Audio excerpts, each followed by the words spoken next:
Full Melt Show is intended for a mature audience. It contains adult themes, adult content, and sometimes adult language. Listener discretion is advised. It's the Full Melt Show. Are you high? What are you talking about? It's the Full Melt. The Full Melt Show. A marijuana discussion about news, culture, politics, and lifestyle. FullMelt.com. Toll free. 844-420-TALK. 844-420-TALK. Rising like a phoenix from the ashes. Live from the PetPain.com studios, it is once again the Full Melt Show, and we are brimming with cheer. Christmas cheer, I tell you. Where's the mistletoe? That's what I want to know. Wait a minute, is that mistletoe? I'm not sure is that wax? You're not supposed to kiss under wax? Can you kiss under wax? Is that a new tradition? I don't know. After dab kissing, that's kind of a good idea, I think. I don't know. Happy holidays to you. I am so happy to report that I think the shingles have let go their ugly grip. Well, does it ever let go? Does it ever really let go? I can tell you something that let go this week. And it's just, to me, and maybe I should call Jamie Lowell about this. Jamie would have a good perspective about, what this means. Yeah, I'm going to call Jamie Lowell. Damn it, I've convinced myself here in the moment that's what needs to happen.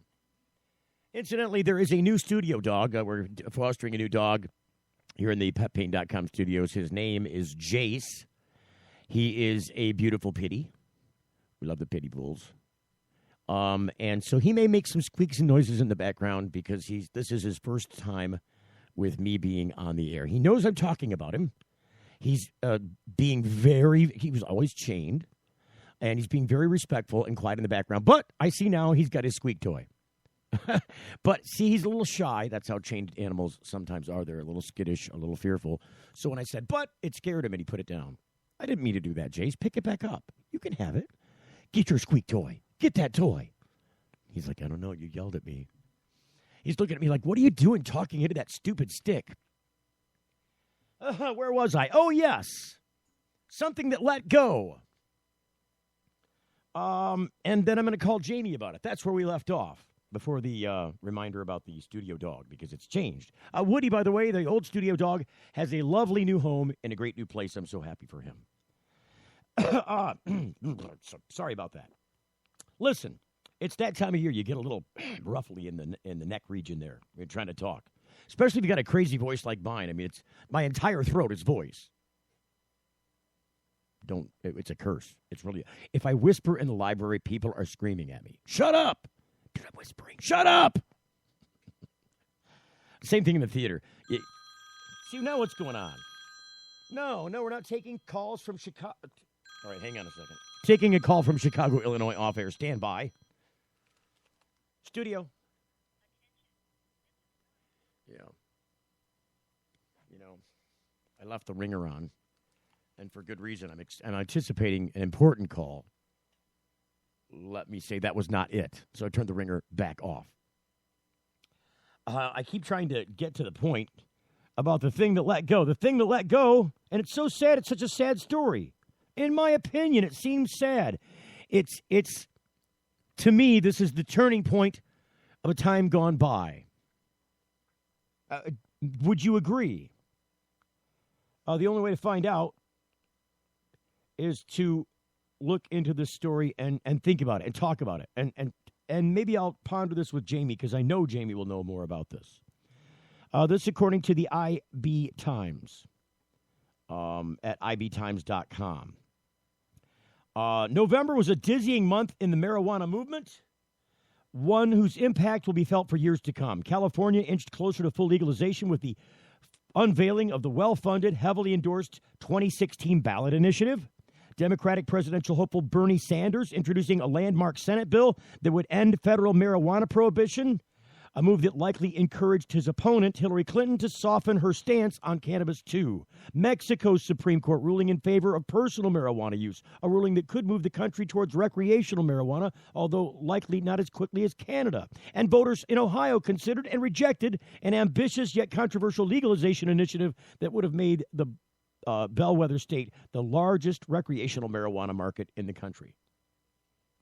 But one of the most telling developments didn't capture any headlines, and that was the announcement that Dan Riffle, federal policy director for the powerful national advocacy group Marijuana Policy Project, MPP, and one of the most outspoken advocates of cannabis legalization, was quitting his job.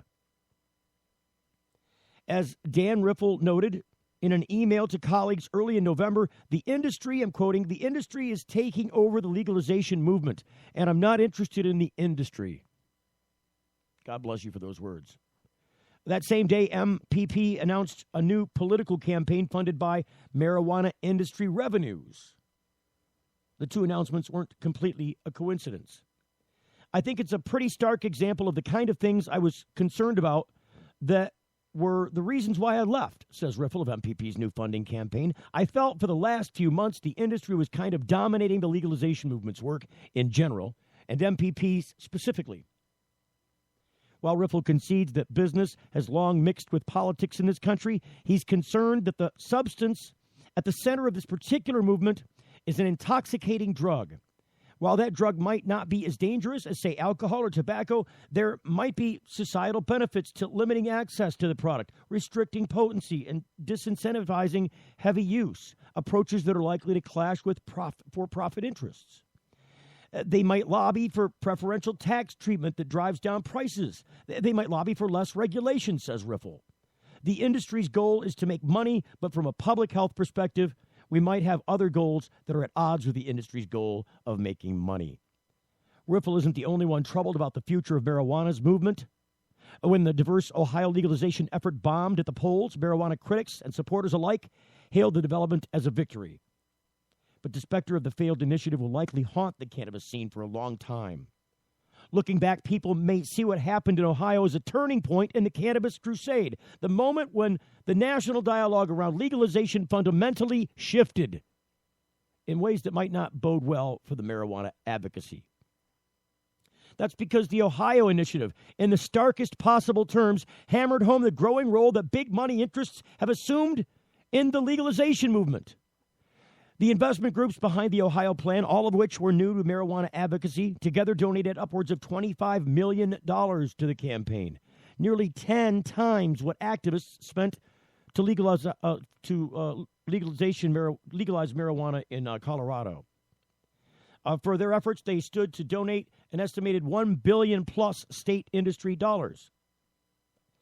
It's not that big business has been seeping into marijuana industries in other parts of the country. In many of the new medical marijuana systems launching in various states, the only dispensary operators who can afford the six-figure application fees and multi-million-dollar performance bonds required are those that are already boasting hefty financial assets.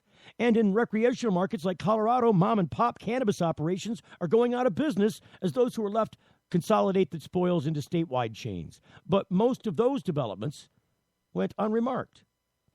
The Ohio plan was so audacious, so transparent in its corporate mechanizations, that it was no longer possible for those both inside and outside the marijuana movement to look the other way.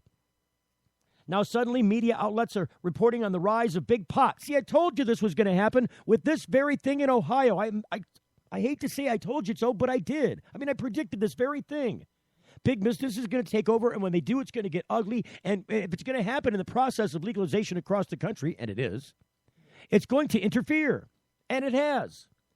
Longtime marijuana reform activists like Ethan Nadelman, founder of the Drug Policy Alliance, have declared we're entering a new era of marijuana law reform in which the influence of funders and organizations driven primarily by concerns for civil rights and personal liberties and not by any financial interests in legalizing marijuana will be superseded by people and corporations driven largely by their pursuit of legal profits.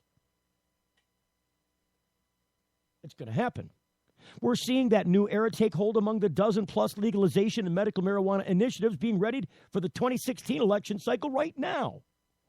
The California Marijuana Campaign unveiled last month is being hailed as the state's best shot at legalization among a crowded political field. 9 other legalization initiatives have also been filed with the state, largely because it's reported as being bankrolled by tech billionaire Sean Parker and other major business interests. Plans for a legalization initiative in Nevada, which would build off of a new medical marijuana industry designed to cater to out-of-state tourists, were on the agenda several weeks ago when marijuana power players converged on Las Vegas for the country's largest marijuana business conference. And if the Marijuana Policy Project, as it has in the past, helps coordinate other marijuana movements around the country, money for these efforts will come from its new industry-funded political campaign.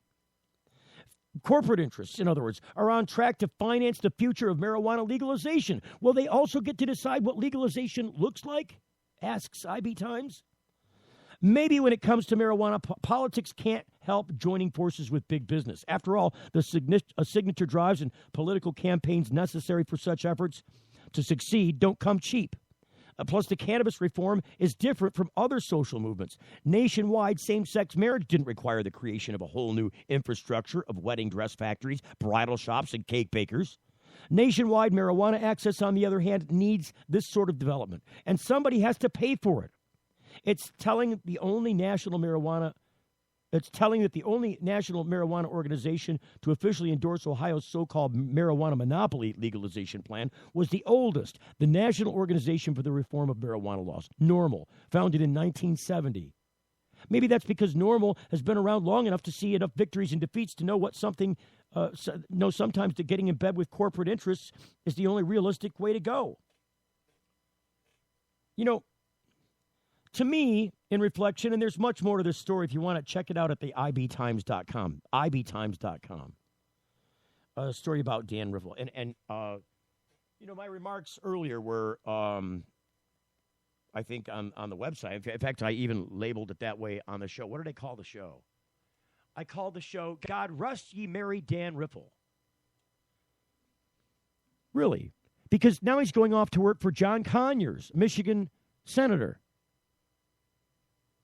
I mean, I didn't even know John Conyers was pro-marijuana, but apparently now that, the big money people have taken over marijuana's marketplace, at least the way it's going to emerge, they're taking over the politics of getting this legalization stuff done. Now that they've seen the potheads do it with the tie-dye and rolling the patients through, senator's office on canes and crutches.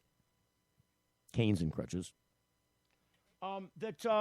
we can do this too without all that. We can just throw some money at them, help them get elected next cycle. We can shape this the way we want it to be. And that's what's happening. But now, Mr. Dan Riffle thinks that maybe his best place to advocate for a different model, a different way of doing business aside from the corporate model when it comes to marijuana access around the country and legalization is to do it from inside the Senate offices of Mr. John Conyers. When we come back, Heidi from another nonprofit. We'll talk about raising money at Christmas next. You're getting the full melt. What's up with these things, Victor? We decided to give ourselves stickers for each feature we release. We read about 10,000 suggestions a week to create features that, as traders, we'd want to use. 10,000 suggestions? Who reads all of those?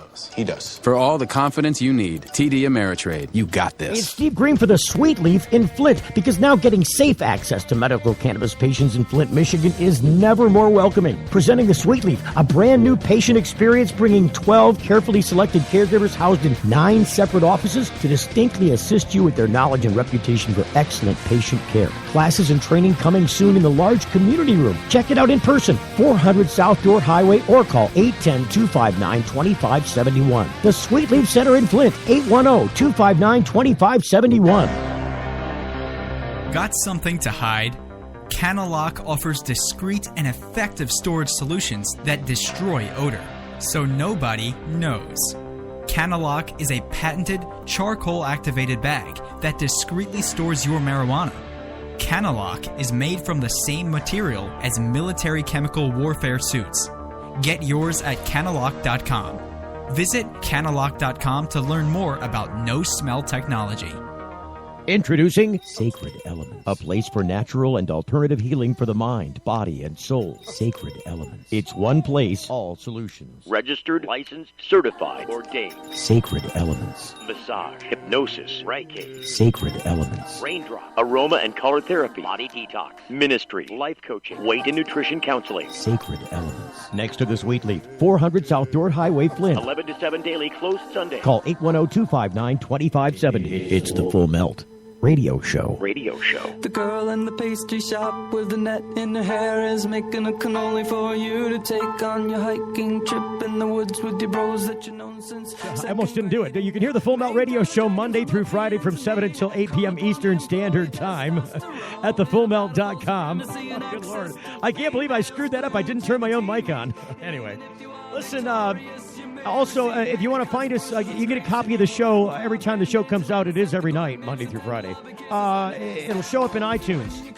And if you want to subscribe to iTunes, right there at the top of the page at thefullmelt.com, find the iTunes link, click, and subscribe. It's just that simple.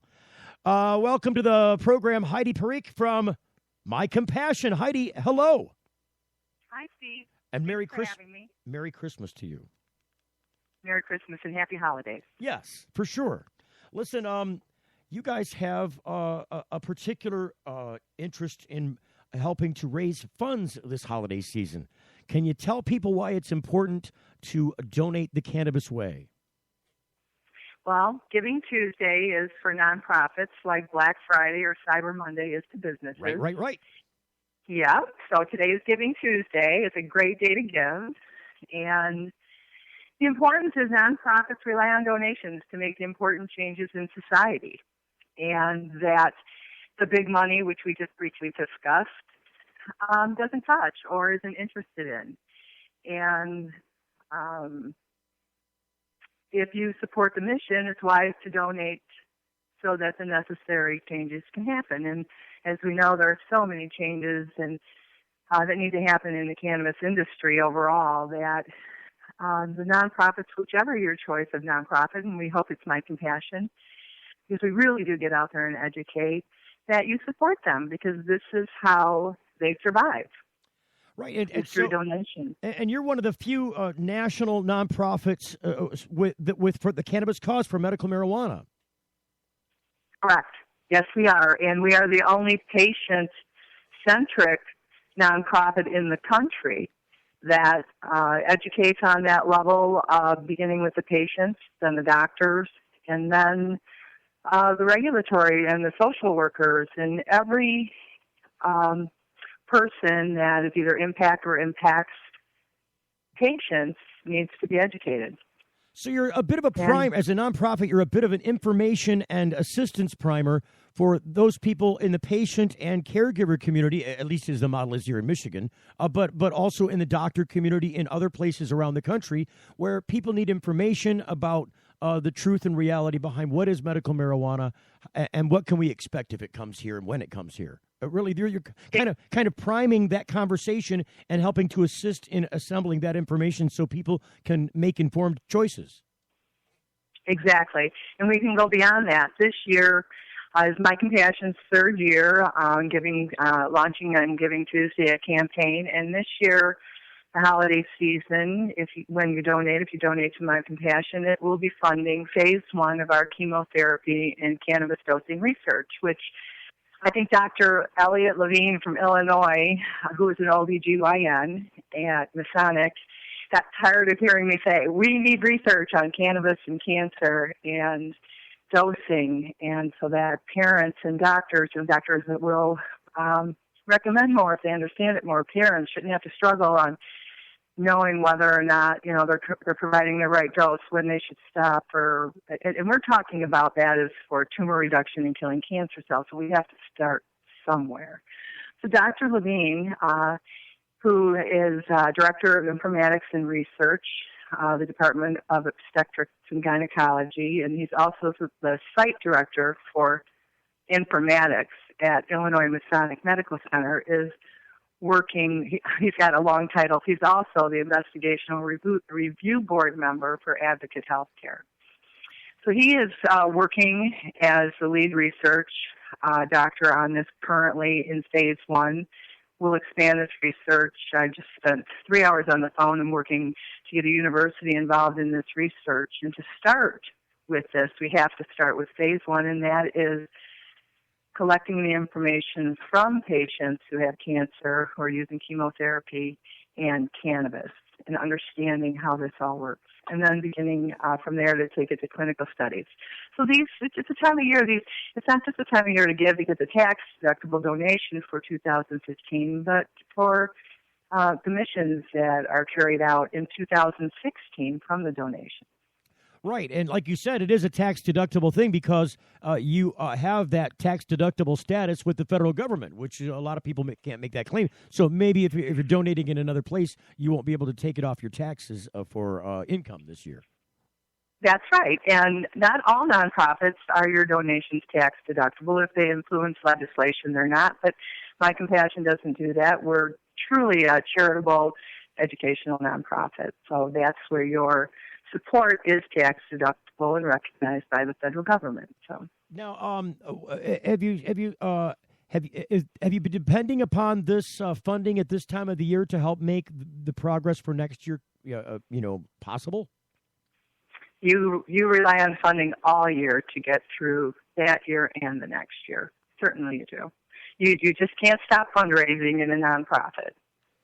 Now, what do you guys plan on? What is the next move for My Compassion? What are you guys up to? What's there's got to be something on your agenda. Where are you going? What you doing? Well, I'm sure you know you've been in the industry. We've known each other quite some time. It's going on 8 years almost now. It's amazing, isn't it? Michigan. It is amazing, and we've adapted to what we needed in the beginning and what we need now. And My Compassion has always realized the importance of the research that needs to be done. So we'll be very focused on research, credible research that is accepted to go further into clinical studies where we can apply for grants from the National Institute of Drugs to partner, great little things that happen to us that come about from some of the work that we do. As you know, we presented for the social workers on what every social worker needs to know about cannabis in October. And I received an email and actually spoke to UC Davis in California for their training, and their counties need professional training. And like you said, there's no one in the country that does what you do, and we're very interested in you providing this training. So, just wherever the need takes us, but we really focus on patient health care and, like I said, everyone else who needs to learn about the new laws and also the benefits. So where are the primary places you're focusing on in the country? I know you've got a substantial stake here in Michigan, obviously, and then I know that you've been branching out in places like Illinois, who's just now getting medical marijuana online. I know you've been doing Yes, they are. And I noticed you have some stuff going on out west. Where's your focus at this year, aside from the clinical trial study, which I think is awesome? By the way, got to ask you on the clinical trial. Did you say you're studying cannabis oil? Is that what you're studying? Well, the study will be a study on chemotherapy-induced nausea and vomiting and cannabis dosing. Okay, that so will be cannabis dosing in general. The official research, yes. Mm-hmm. So it's based on nausea, and it's basically for control of symptoms caused by chemotherapy.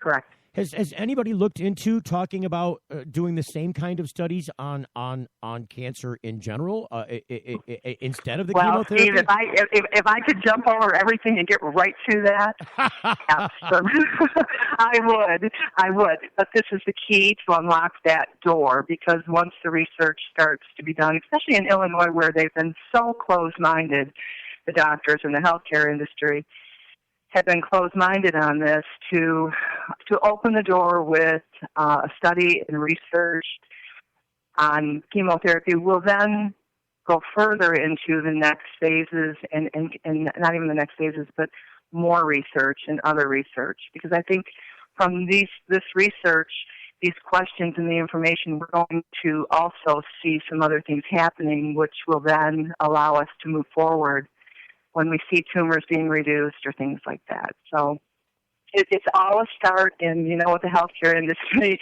You have to take the small steps, And, of course, Dr. Levine, he'll hear me all the time. I don't hide it. I talk about all of the patients we know who have survived and are now cancer-free. And even though he believes it and he's open to it, he also knows there's a place to start with the doctors. And to open their minds, the first place would be the chemotherapy. There's other places that cannabis is a natural place to go to for looking at these kinds of clinical trials.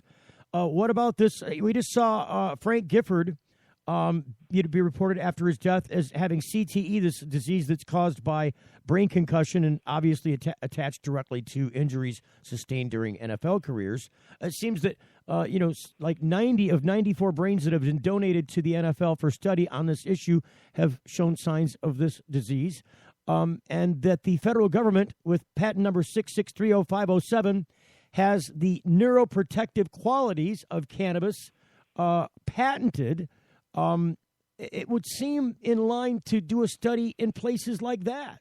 There seem to be some natural go-tos where some of this kind of thing is going to be extremely helpful. And the barrier has always been research and study, hasn't it, Heidi? It has, and we will get there. I don't know if we've talked about this in the past, but My Compassion presented a very nice folder to the Denver Broncos on concussions and the benefits of cannabis and some of the studies and work. And even though we didn't get that call back, we continue to push a little more, and that's what it will take for them to open up. I know they're,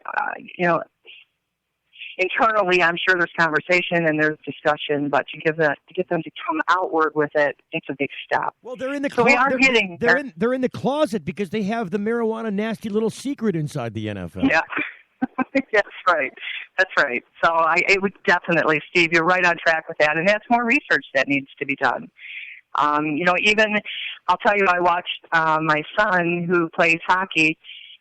My mom came for the first time. She's almost 90, and she attended the first game. And he's a senior. I'm so proud of him. He's captain of his team. And these boys are out there just checking and banging. And she was just like, oh, my goodness.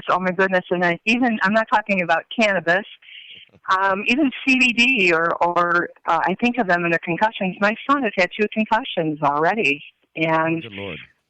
I know. So there are so many sports just besides the NFL, the NHL, and then someday we'll see them. We're talking about it now. Someday we will see that change, and they'll have access, hopefully, to what they need. Well, one must catch flies with honey, not vinegar, and it's not fun to go to the NFL. You can't expect a good response to going to the NFL going, we're going to raise your skirt and let everybody see what's underneath there because you're all lying to everybody. I mean, you can't do that. Yeah. I mean, we know this is going on. It's right there in black and white if you just examine it and read what they're doing. I mean, these people have reported that they can't even field their own teams if they can't find some way to allow them to have access to marijuana, but officially still deny it as allowable by the team and the NFL in general. Correct. So why not sidestep all of this? Take the white elephant in the room and bring him on out and examine him for what he is and find out if this is beneficial or not. If it is, support it. And if it's not, get rid of it. I mean, this would we're putting that white elephant on a diet so we can squeeze him out the door. For sure. Oh, so another area that we are working on are continuing education courses. The CMEs are out there. They're great. All doctors should take advantage of them. CLEs, there's multitudes of CLEs being done, but the CE courses for the social workers, they're dear to my heart. They have been working with Miriam Hilprin, who is a social worker, and we did do that presentation. We reached approximately 45 social workers, and what they got to see for that hour and a half was an intimate look inside the home of a cannabis patient who is allowed to grow, who has children, who has family, and how do we work around that, and how do we create solutions that work with the new legislation and laws that we have. So that's something very important. We have many things that we're working on, but the education and the research is our key focus, and so that's what we plan to move forward. As an organization that is entirely tied to the message of medical marijuana, don't you feel beat up by big business taking over the legalization movement as it relates to not only medical marijuana but also retail cannabis? Aren't you feeling the throngs of retail cannabis in your organization? In other words, what I'm saying is, isn't medical being minimalized by corporate money? No, I don't believe so. I think the recreational will evolve from corporate money.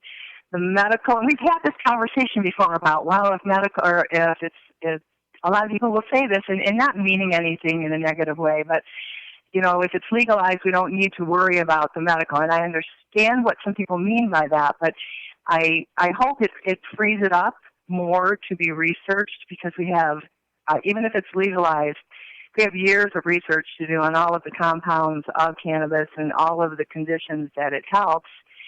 The medical will be big corporations.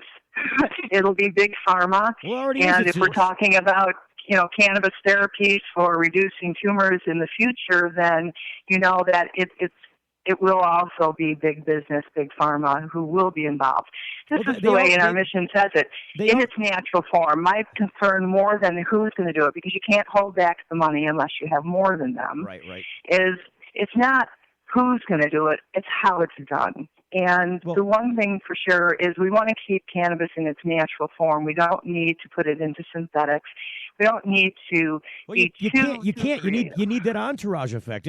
That's why cannabis doesn't fit the FDA's model, because it's not a kind of plant where you can isolate a substance. And you're right. You're right. They vary, and there's so many variations of it. But trying to fine tune it the best we can.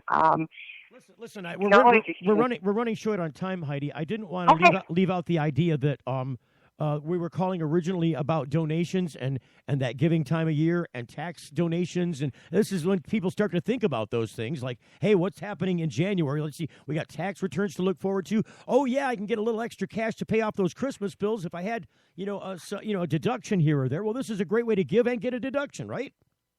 It is, and you can definitely give at mycompassion.org. There is a button that says 2015 donation to remember, and you can learn more about our research under our My Compassion studies, and we really appreciate everyone's support. That's how we keep going, and have kept going for the last 8 years. And one thing that everyone can feel comfort in is when they donate to My Compassion, it all goes towards the program. So it's, in other words, it's not being eaten up in administrative costs. Is what there you're saying. Are no big salaries in My Compassion. There are no salaries at all. We're still volunteers. Well, God bless you for what you guys do. Everybody buck up and go to mycompassion.org. Am I correct? Yes, I said that right? Yeah, so they can find us on Facebook, and the campaign is right there, and any donation helps. We know how that works. You get 1,000 people to donate $1. It all makes a difference. Well, Merry Christmas. Happy Hanukkah. Same to you, Chris. All those Christmas. Steve, I'm sorry. That's okay. I can be Chris. I can be Chris Kringle. I don't mind. Good luck to you and Mish, and the My Compassion organization. Hopefully, we can kick up some bucks from our listeners your way. More coming up. Thank you, and happy holidays to all your listeners. Thank you. More coming up with news next. Getting the full melt. What's up with these things, Victor? We decided to give ourselves stickers for each feature we release. We read about 10,000 suggestions a week to create features that, as traders, we'd want to use. 10,000 suggestions? Who reads all of those? He does. For all the confidence you need, TD Ameritrade, you got this. At book club, they were asking me what you're doing now, Janice. Blogging. Your blog is just pictures of you in a mirror. It's called a fashion blog, Todd. Well, I've been helping people save money with Progressive's discounts. Flo, can you get Janice a job? You should have stuck to softball. I was so much better at softball than Jan is dead. Where's your wife, Todd? Vacation. Discounts like homeowners, multi-policy. I got a discount on this ham. I've got the meat sweats. It's good ham, Diane. Paperless discounts. Give it a rest, Flo. Yeah, Flo, give it a rest. We ask people to tell us something that happened in their past and something that might happen in their future. The good things were put on yellow magnets and the bad ones on blue. The results show the past was a pretty even mix of good and bad, yet the future was almost all good things. Now that you've seen the results of this experiment, what does it mean to you? We all want to think about positive stuff. Realistically, there will be downtimes. It's great to think optimistically, but let's plan for whatever the future might bring. Prudential, bring your challenges. If you're like us, your pets aren't just animals. They're members of your family. Pet Pain CBD hemp oil drops are great for aging as well as active dogs and cats. Some people are apprehensive about hemp treatments for pets. They ask us, what are you smoking? Absolutely nothing, and neither will your pet. Like other hemp-based products for humans, the allure is all of the benefits of cannabis without any of the high. The CBD oil has shown to rejuvenate the bones, joints, brain, stomach, eyes, and heart. And the drops contain absolutely no corn, wheat, soy, artificial colors and flavors, or preservatives. Pick some up today. Visit petpain.com or ask for Pet Pain at your local pet store. Petpain.com. CBD relief for your pet. It's the Full Melt Radio Show.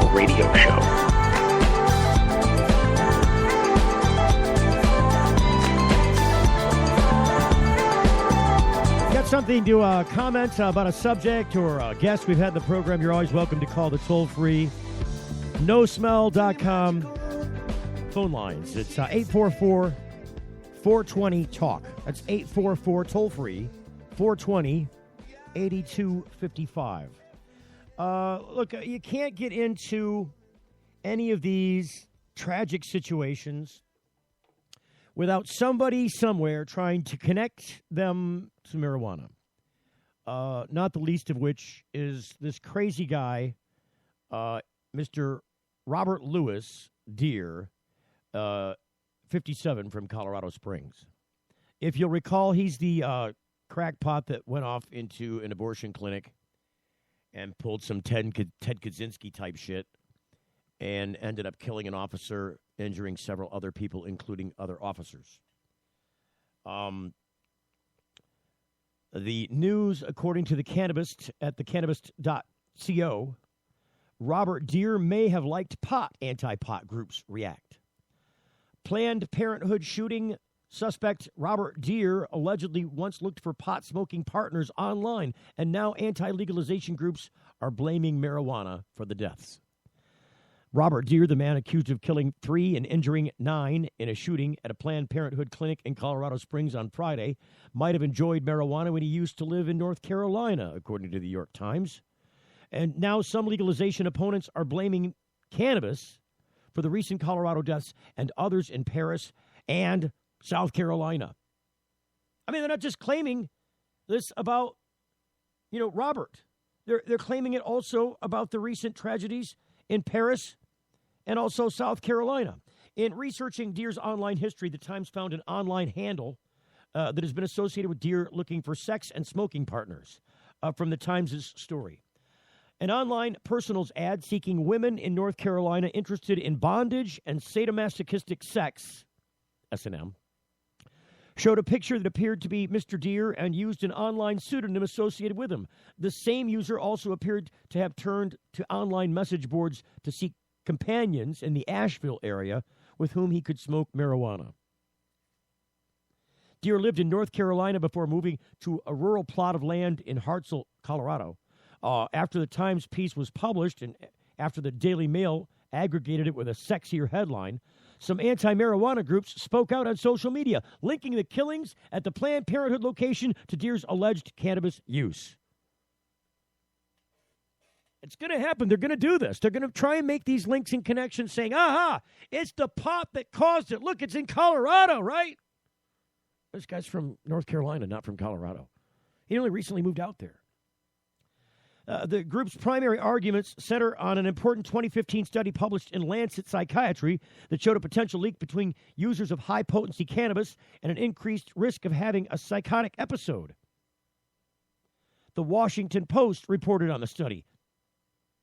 Quoting from it now, compared with someone who had never smoked, a weekly user of high-potency weed, defined here as having a greater than 15% THC content, was about 3 times as likely to be diagnosed with a psychotic disorder. For daily users, the risk increased to 5 times.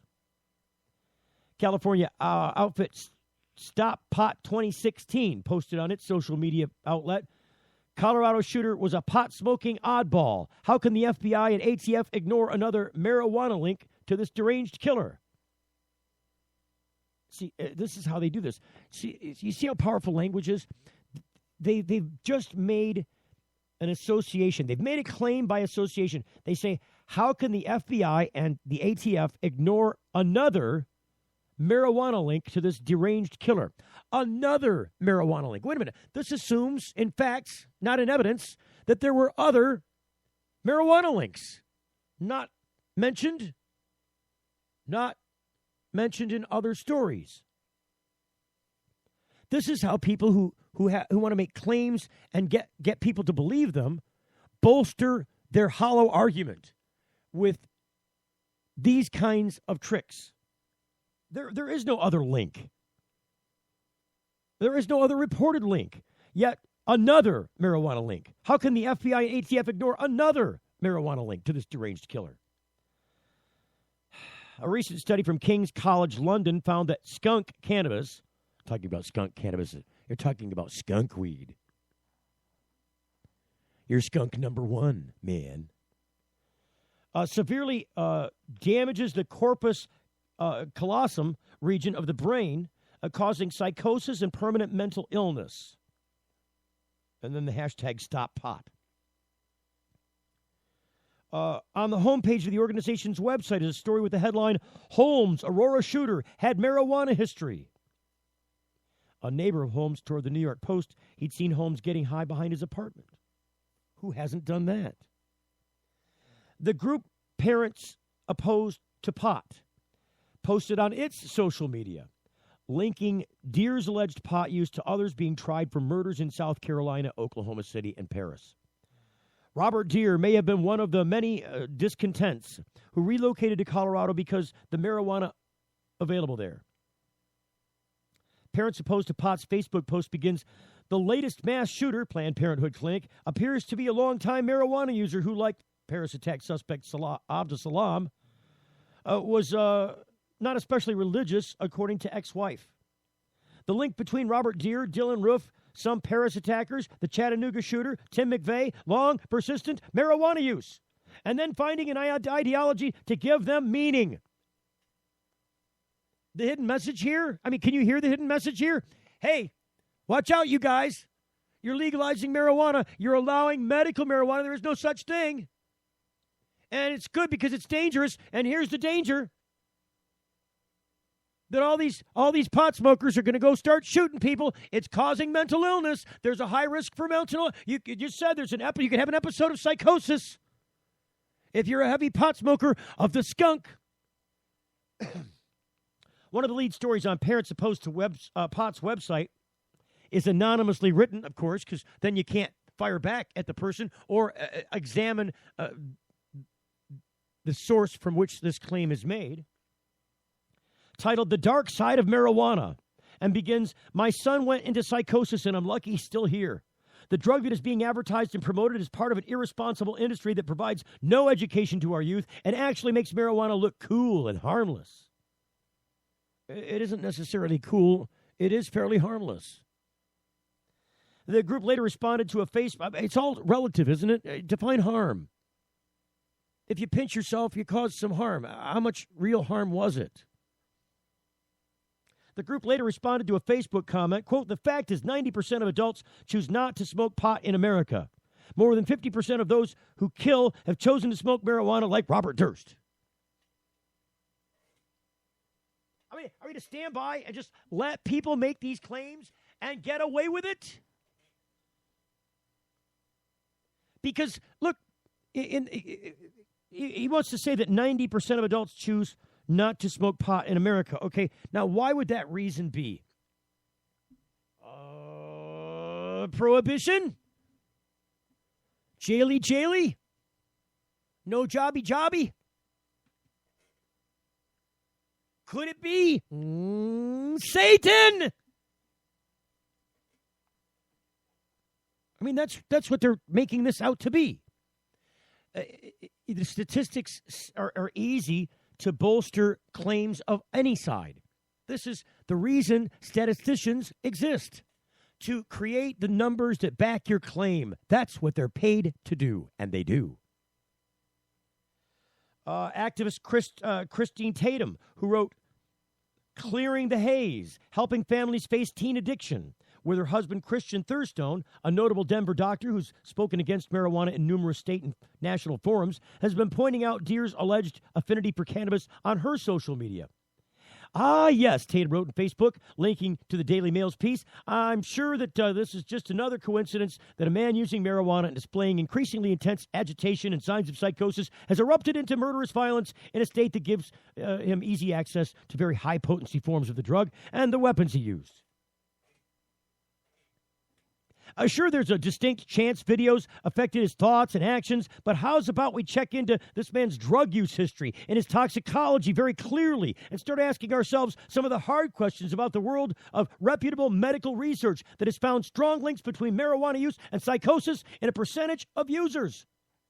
Being severely under the influence explains a lot of expressions of hatred and zealotry. It also messes with a lot of preferred narratives, I realize. Pot proponents have been quick to point out the many assumptions at play in these online theories. That's what they are. They're theories. They're barely even that. They're mostly hollow claims. They do this via mostly the Post's comments. We know Deere moved to Colorado from points east, but was it the state's legal cannabis that brought him here? We learned that Deere might have been looking online for pot-smoking buddies in North Carolina, but was he using cannabis last week? On both counts, we don't know yet. To oversimplify the issue to the degree that it's really problematic, and I think the majority of people see through that oversimplification, said Paul Armentano, I believe, Deputy Director of NORML, the National Organization for the Reform of Marijuana Laws. To try and claim a casual role of someone's use of cannabis at some point in time to an act of aggression later in their life is not only suspicious, but also highly misleading. You know, when Tatum was contacted for this news piece in the cannabis, she pointed toward an article on her husband's personal website titled The Marijuana Psychosis Connection, which reports on the Lancet psychiatry findings. She also pointed to an article from the Colorado Springs Gazette's Clearing the Haze Perspective series, which she co-reported with the paper's editorial board, which primarily writes from an anti-legalization point of view, from the Gazette editorial board's report.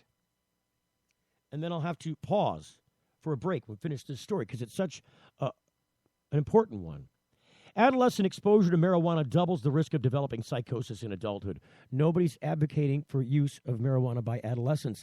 And the use of marijuana by adolescents in the Denver and Colorado area in general has gone down. Access to cannabis has gone down to these. And the position of these youth has changed from, it's okay and it's acceptable to, no, it's not acceptable amongst our peers. Includes seeing and hearing things that aren't there and maintaining fixed false beliefs not shared by the larger community, according to the research published in Lancet in 2009. This finding was first reported in 1988 and has been replicated by at least 5 times, with studies controlling for dozens of possible confounding variables and all yielding similar results. There's a little bit more on this story, and I got another thing that I wanted to touch on. I don't have time to talk about it now because we're at the end of the break. More after the break, all I got time for. Getting the full melt. See? Young students are our future. They're eager to learn, eager to succeed, eager to make the world a better place. And they want to make it to school safely. Share the road, take care when passing, and always leave 3 feet between you and people on bikes. Bikes are legal road vehicles. We're all drivers. Imagine a world where patients can use marijuana like any other medicine. The Marijuana Patients Organization challenges the status quo by helping our neighbors to enjoy a better quality of life. Visit the MPO at marijuanapatients.org and enjoy informative articles, engaging debates, and information about treatments, doctors, and dispensaries in your area. Over 50,000 people have registered at marijuanapatients.org since 2010. Join us at the Marijuana Patients Organization today, marijuanapatients.org. Hey, it's Steve Green for the Sweet Leaf in Flint, because now getting safe access to medical cannabis patients in Flint, Michigan is never more welcoming. Presenting the Sweet Leaf, a brand new patient experience bringing 12 carefully selected caregivers housed in 9 separate offices to distinctly assist you with their knowledge and reputation for excellent patient care. Classes and training coming soon in the large community room. Check it out in person, 400 South Door Highway, or call 810-259-2571. The Sweet Leaf Center in Flint, 810-259-2571. If you're like us, your pets aren't just animals. They're members of your family. Pet Pain CBD hemp oil drops are great for aging as well as active dogs and cats. Some people are apprehensive about hemp treatments for pets. They ask us, what are you smoking? Absolutely nothing, and neither will your pet. Like other hemp-based products for humans, the allure is all of the benefits of cannabis without any of the high. The CBD oil has shown to rejuvenate the bones, joints, brain, stomach, eyes, and heart. And the drops contain absolutely no corn, wheat, soy, artificial colors and flavors, or preservatives. Pick some up today. Visit petpain.com or ask for Pet Pain at your local pet store. Petpain.com. CBD relief for your pet. It's the Full Melt Radio Show. Radio show.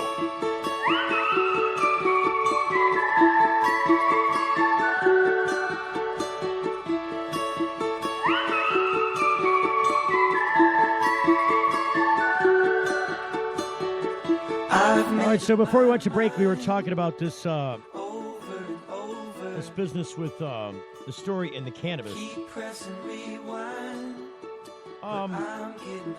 Let's see, now I was looking around, it moved around a little bit. What happened there? It went all the way back to the beginning. Good Lord. It's amazing the things that'll happen during break if you're not paying really super close attention.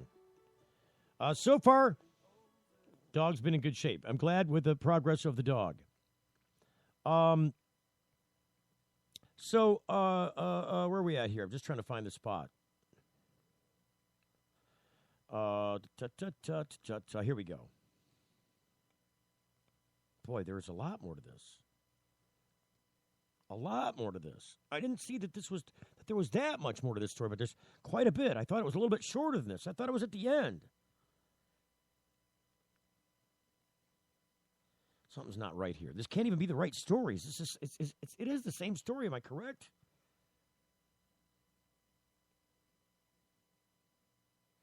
No. Oh, there's why it went on to the next story. See, it actually, there's another story from the cannabis that talks about anti-pot doc blasted over comments on Michael Brown, THC, and Ferguson. It just underscores more about what I'm talking about. I was toggling through that story. That's why I couldn't find where I left off before the break. Here's where I left off. I think there's a lot more that people do know about the connection between marijuana use and psychosis than a lot of people want to acknowledge, Tatum said Monday. The real-time analysis of cannabis and its role in current events isn't new to Tatum and Thurstone.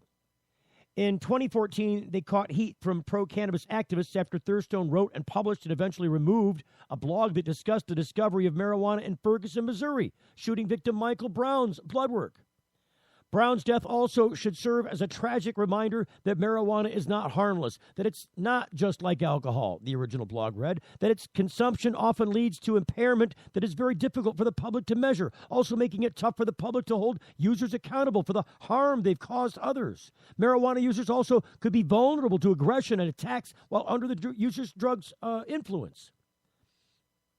Some called the post racist, while others said it was tone deaf.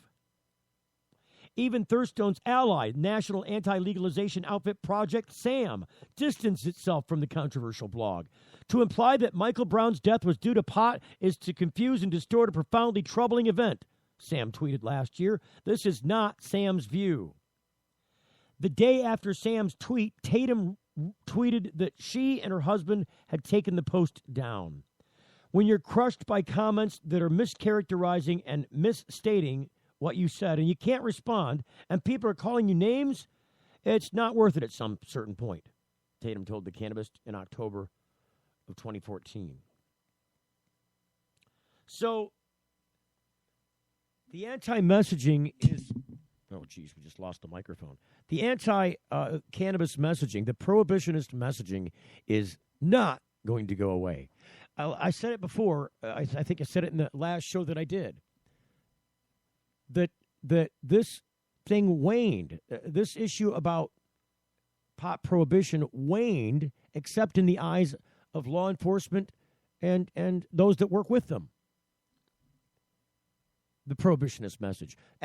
In fact, the prohibitionist message was so overwhelmed by the studies, the they weren't really studies. They're polls, national polls, indicating the overwhelming change of American ideals and attitudes towards legal cannabis use by adults and medical use of marijuana in states that want to allow it. Their opinions have gone up. It's over 55% for legalization outright across the country, the polling says. So why isn't it legal? There's so much money to be made off of it being illegal yet. And so this message, this prohibitionist message, it waned for a bit while the poll numbers reversed, because a lot of the prohibitionist messaging was coming from those who've been tricked by the message. Now they're not tricked anymore. They've seen what medical marijuana is, what it does, and how, Aunt Flo isn't out on the porch pretending she's on the deck of the Titanic with her arms stretched out because she thinks she's floating in the Atlantic Ocean. It never happens. What happened to Aunt Flo was she can sleep at night now because she's not writhing in pain from what ails her. That's what happened. And when neighbors weren't coming by, knocking on the door, asking for Aunt Flo's medicine so they could get high, and the sky didn't cave in, their opinions changed. Older people from the baby boomers are dying off. Are much of this prohibitionist messaging. Younger people who see this as more of a social health issue and less as a criminal justice one start looking at the money we're spending on the system and how effective it is and want to do something different. But you're going to see in this coming election cycle, prepare for it, because it's going to come like a tsunami, this anti-pot messaging, this prohibitionist messaging, both from a medical marijuana standpoint and from a legalization standpoint. And the reason is because it's going to be the last bastion holdout. It's going to be the powder keg going off of the people that are finally realizing their pot profiteering days from prohibitionism are ending. It's over. And, just like you stick a pig in the farm for slaughter to take him off and cut him up into ham and, all the other things that pigs make, bacon, lots of good pork stuff, pork loin, loves me some pork loin. Just like that pig squeals, this one's squealing too, because its death is, important to it only, not to the greater cause. And that's the squeal you're going to hear. It's going to be loud, and it's going to be agonizing for a bit. And then it's going to die. Because at some point, these people who are making money in these markets, when the people who are investors in their businesses, or when people start grading, their credit, it's going to decline. Because the value of your prohibitionist business is no longer high, literally. In fact, it's losing value, and you're likely to go out of business or have to be gobbled up by somebody else who's taking the remainder of whatever industry might be left. The squeal's going to be loud. It's going to be clear. It's going to be deafening at some point, but it'll fade away quickly. It's been a message that's waxed and waned over the years. But it's going to make a return, and I just want to be clear about how loud it's going to be. My opinion, this is my prediction. The reason is because it has to get loud now. The holdouts have to scream as loud as they can in hopes that they might still protect some of what they got left. So you're going to see more of these articles and stories about how murder and mayhem are happening because of pot. None of it's going to be true. I mean, again, back to the statistics. I won't talk about that, but we've already talked about that. But what I'm saying is it's easy to craft a story around something that has nothing causal in connection. There's no nexus between them. There's no linkage. These people with this guy, Robert Deere, are trying to say, again, that he moved to Colorado for pot. I don't think that's clear at all. If he wanted to move to Colorado for pot, he wouldn't be living in an open, empty desert field far away from everybody. He's isolated. If you wanted to move to Colorado for pot, well, you're not going to grow it in that desert sand. It's not going to grow there. You can get it more freely and easily in an urban center. So I discount it from that fact right away. Was he using pot? I don't know. Did everybody drug test him? I imagine that's got to come out pretty soon. And his pot connections on Facebook, the only claims that they make are all connected back to Asheville in South Carolina. How can they have any nexus or connection between him going haywire after the publication and mass dispersing of these videos made by the crackpots that want to shut down women's health care through Planned Parenthood? Tell me that one. We'll see you tomorrow. The Full Melt Show is a production of TFM Media.